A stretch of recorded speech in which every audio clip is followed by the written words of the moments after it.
This is An Infinite Path, spoken word essays by Niles Heckman, some of which go on to become our documentary short subject films, half of which release freely here through the podcast, all of which can be found through your support at nilesheckman.com.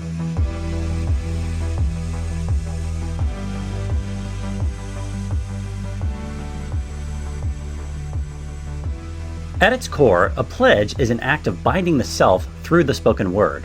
In lesser-known esoteric traditions, speech is not treated as casual, it is creative and formative. To declare something aloud, especially in a repeated, formalized way, is to impress it upon both the individual psyche and the collective field. In the ancient world, this would be called an oath, and oaths were not trivial.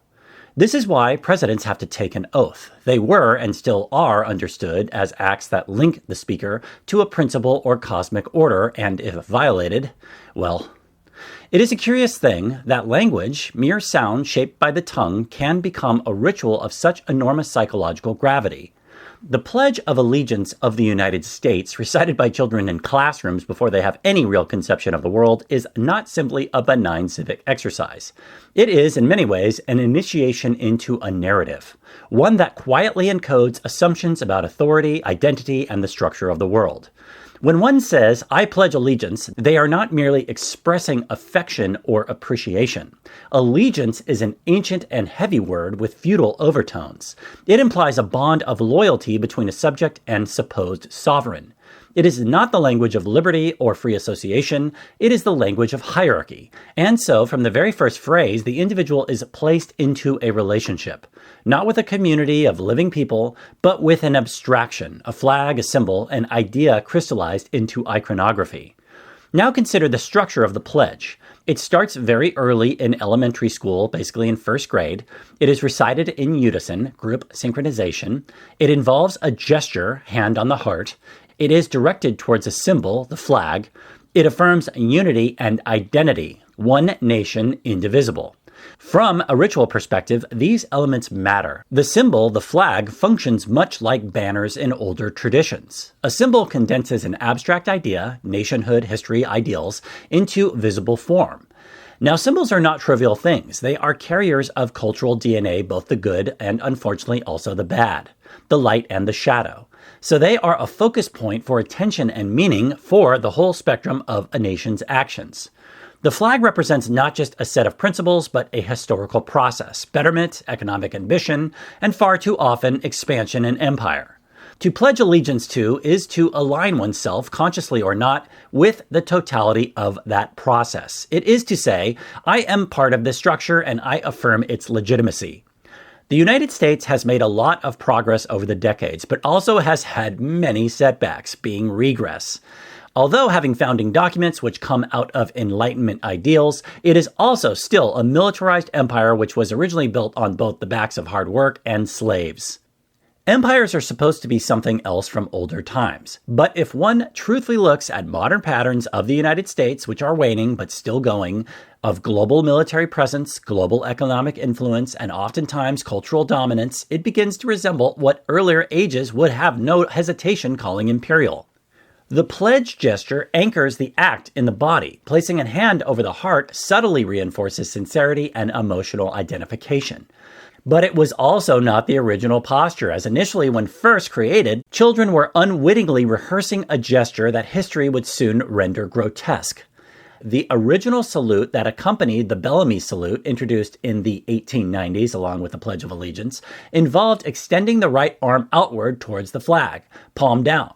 In its earlier form, the hand began at the forehead, a kind of military-style salute, and then extended forward. At the time, this was meant to invoke civic unity and a vaguely Roman imperial republican aesthetic. Earnest, if a bit theatrically antique. Then came the 20th century's great parade of uniforms and mass choreography, when Benito Mussolini popularized what was called the Roman salute in fascist Italy, and subsequently Adolf Hitler adopted a nearly identical gesture in Nazi Germany, and the visual overlap thus became impossible to ignore. What had once physically looked like a benign civic ritual in American schools now looked indistinguishable from a salute used in totalitarian regimes that were the opposite of champions of liberty. By World War II, the resemblance had become not just awkward, but intolerable. Imagine school children pledging allegiance while appearing, to any sane observer, to mimic fascist allegiance rituals. The optics were catastrophic, and rightly so. So in 1942, Congress amended the U.S. flag code to replace the Bellamy salute with the now familiar hand-over-the-heart gesture. This was not merely a cosmetic tweak, it was a deliberate act of symbolic distancing. The United States was posturing itself correctly as the antithesis of the regimes that had appropriated the outstretched arm as a sign of submission to the state. The change was driven by a brutal clarity. When the gesture becomes visually synonymous with tyranny, you don't rehabilitate it, you discard it. One might say it was an early lesson in semiotics. Symbols matter, and when they are hijacked by monstrous ideologies, they carry the stench with them.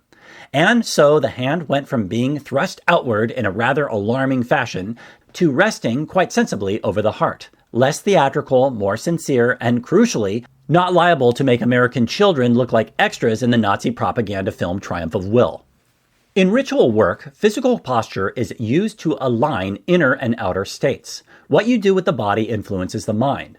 The repetition, especially when done daily by children, is particularly significant because it's one of the oldest tools for imprinting belief and identity. In monastic orders, mystery schools, and even military training, repetition serves to internalize a worldview until it feels self-evident rather than taught. Finally, there is the collective recitation. When multiple voices speak the same words simultaneously, it produces a kind of psychological and some would say energetic coherence. Ancient rites often relied on this principle. The group mind becomes more unified and the individual feels themselves as part of something larger. Thus, the pledge can be understood as a daily rite of civic initiation, especially for the young. It gradually shapes identity by linking the individual, I, to the larger we, using symbol, speech, gesture, and repetition. The same building blocks found in religious and initiatory ceremonies throughout history. Structurally, it is not accidental. It follows patterns humanity has used for thousands of years to transmit values, establish loyalty, and create shared meaning. So the pledge functions almost like a kind of soft incantation, a daily repetition that normalizes the structure it serves. It does not, of course, directly say, I support imperial expansion, and instead directly speaks of liberty and justice for all, which is very honorable and a transcendental ideal. But this is precisely how powerful systems perpetuate themselves. They wrap themselves in the robes of beneficial or universal language, while far too often operating through very specific and oftentimes darker realities. What primarily alarms is not that such a pledge exists or that it hides something potentially darker within itself, but that it is introduced so early in youth, before critical faculties have fully formed, as that bypasses skepticism and goes straight into the myth-making machinery of the psyche. Children do not parse global geopolitical nuance. They internalize rhythm, repetition, and emotional tone. And so the pledge becomes less a statement to be evaluated and more a background assumption. Repetition creates belief, or at least familiarity so deep that belief becomes unnecessary. So a very young individual is very unlikely to ask, "What am I saying?" but simply says it.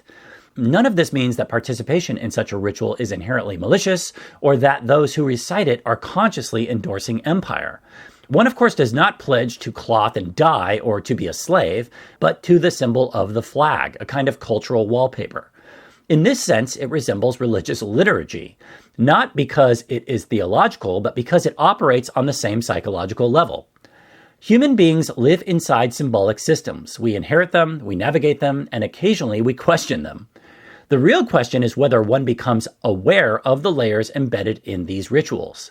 Because once you see it, once you recognize that even something as simple as a morning recitation can carry with it echoes of power structures, you are no longer entirely inside it. You have, in a sense, stepped sideways out of the script. And that has a freedom in itself. It's not the rejection of symbols outright, but the ability to see through them, to understand their origins, their purposes, and their effects on both the human subconscious and imagination. Speaking of religion, it's responsible for a more malevolent layering within the pledge, a layer that was built much later in the structure. Since the spiritual path is a personal one, religion should be a personal path, but when corrupted is one pushed on others. The phrase, under God, was both not on U.S. currency or not part of the original Pledge of Allegiance just for this reason, but had those two words slipped into the civic oath as casually as a pickpocket lifts a wallet, and with about as much consent from the crowd. Originally written in 1892 by Francis Bellamy, a man who, incidentally, was a Baptist minister but sophisticatedly kept the pledge conspicuously secular. His vision made no theological claims whatsoever. It was a straightforward oath to the Republic, not to any celestial supervisor. So good on him to leave it open, just as the Establishment Clause and Free Exercise Clause do in the First Amendment of the United States Constitution, where anyone is free to not practice a religion or practice a religion, but no single religion is supreme or government sanctioned. The addition of the words "under God" stands as one of those revealing moments when a nation professing devotion to liberty and conscience quietly amends its civic language to flatter a particular religious taste. It is not, as some would have it, a timeless expression of American identity. It is, rather, a mid-century improvisation, an ideological flourish born of anxiety, opportunism, and a rather transparent desire to draw a bright line between us and them. To understand the alteration, one must begin with the original composition from 1892. It concluded in "One nation, indivisible, with liberty and justice for all." And the amended version added the "under God" part to be "one nation, under God, indivisible, with liberty and justice for all." This is not accidental, it is evidence. It demonstrates that even a clergyman of the 19th century could clearly distinguish between personal faith and public obligation. His pledge being addressed to the Republic, indivisible, with liberty and justice for all, not to any divine overseer. It was a civic oath, not a creedal one. This, quite frankly, degradation, because less is more, came during the Cold War, that long twilight struggle in which the United States found itself locked in ideological combat with the then Soviet Union.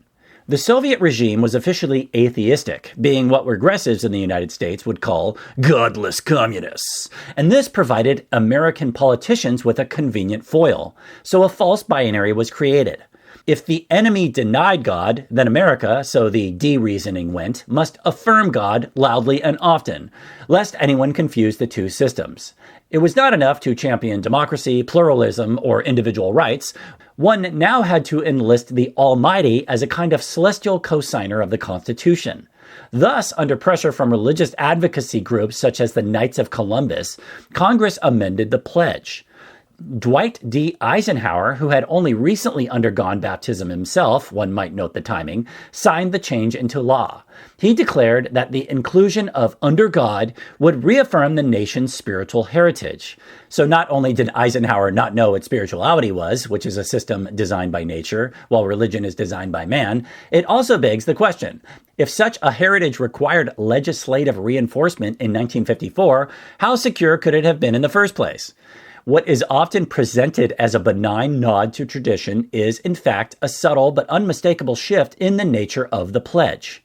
The original oath binds the seeker to a political order, a republic grounded in law. The revised version introduces a theological qualifier.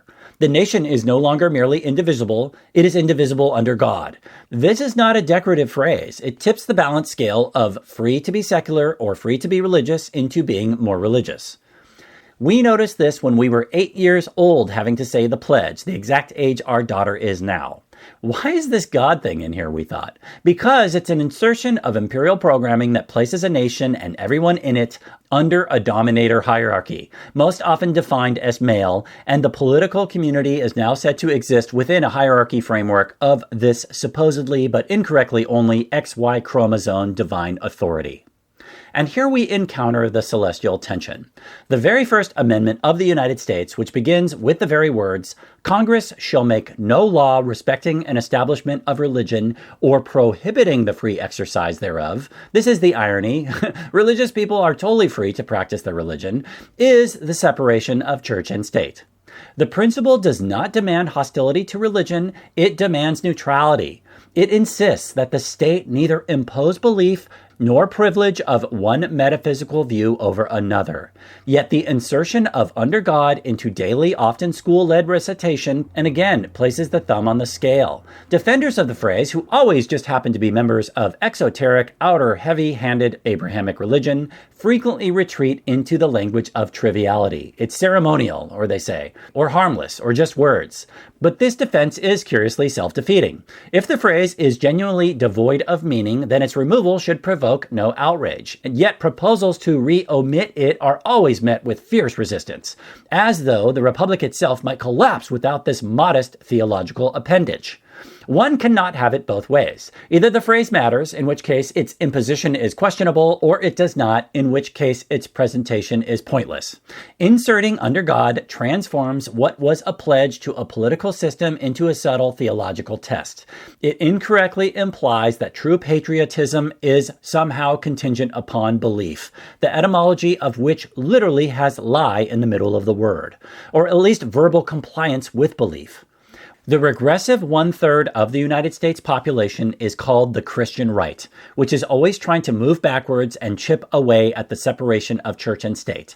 But two-thirds of the population, who may be secular or more lightly handed religious, basically not in end-times death cults, prides themselves on the philosophical sophistication of the separation of church and state. This minority rule is rather like insisting that one must whisper a prayer before being allowed to praise the Constitution. Tradition, as ever, is often just a long shadow cast by unexamined assumptions. If the phrase is meaningless, why then defend it so fiercely? And if it has meaning, why impose it universally, including those who do not share this theological mental operating system? In truth, under God is a small but telling example of how governments flirt with religiosity when it suits them, particularly in times of fear. It does not establish a theocracy, of course, but it does smuggle a theological preference into a civic ritual. And that, for anyone who takes liberty of conscience seriously, ought to be at least mildly irritating, like finding a sermon tucked into your passport. More to the point, the phrase places non-believers and indeed believers of non-theistic traditions in an awkward position. Participation in the civic ritual becomes, however mild, an act of either compliance or dissent. One must remain silent, omit the phrase, or recite it with mental reservation. But none of these options are entirely neutral. The state has introduced a test, not an explicit one, to be sure, but a cultural and rhetorical one, of conformity to a broader theistic norm. This is not persecution. Let us not indulge in melodrama. No one is being hauled off for declining to utter the words, but it is a form of symbolic exclusion, a reminder that fully throated participation in national identity is most comfortable for those willing to affirm a certain kind of belief. And for any who pride themselves on pluralism, this is at very least inelegant.